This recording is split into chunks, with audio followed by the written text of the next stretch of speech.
People ask me that when you are starting your preparation, whether answer writing should be your priority, whether newspaper should be your priority. I'll suggest that in these 4 months, you should not focus much on newspapers and you should not focus much on answer writing.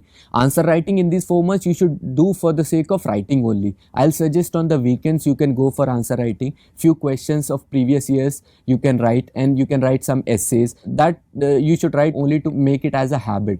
That will help you. And newspapers, I will suggest you should not read newspapers. You should not spend unnecessary time on newspapers. Just for the sake of reading, you can get into the headlines. But apart from that, you should not spend much time on newspapers in these particular 4 months. So this is what is the strategy for these 4 months. Now, the next period is from September to December. So this is the period when you are done with some part of your general studies, you are done with your optional. So you have a basic idea of what UPSC is all about. From now onwards, the role of newspapers and current affairs becomes important. Now you will be able to understand what you need to read from the newspaper, what you should not. That will help your time. So from September to December, you should focus on newspapers and current affairs because they will help you a lot. So in June to December, the first period is June to September and September to December. In this whole period, the first reading of your GS and optional should get completed. This is very important because after that you have to focus on other areas also. So up to December, if your first reading is complete, then you can focus on your second reading. So the next period for me is from December to March. That is very important.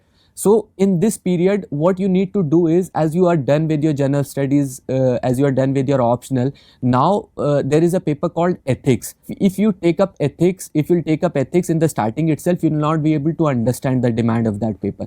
So December to March is the period from where you should focus on ethics paper. And second is the essay paper. You'll also be able to understand the demands of essay in this period only, when you will have covered the GS and the optional paper. And in this period only, the second reading should get completed from December to March. Because revision is very, very important. You should understand this thing that whatever sources you have, whatever things you are reading, you should concise it as much as possible. Because unnecessary going for different books, going for different magazines will not help you. You should concise your syllabus and revise it as much as possible. And in this period only, you should develop this habit of note making. That is very, very important. So note making is something that will help you in mains as well as in prelims also. So in this period, you should focus on your notes making. In another video, I'll take up how to make notes. In this video, I'm taking up what strategy you should follow. So this is the period from December to March where the second revision should be done, and the ethics and essay paper you should get an idea of, and you should start preparing your notes. So the next period, which is from March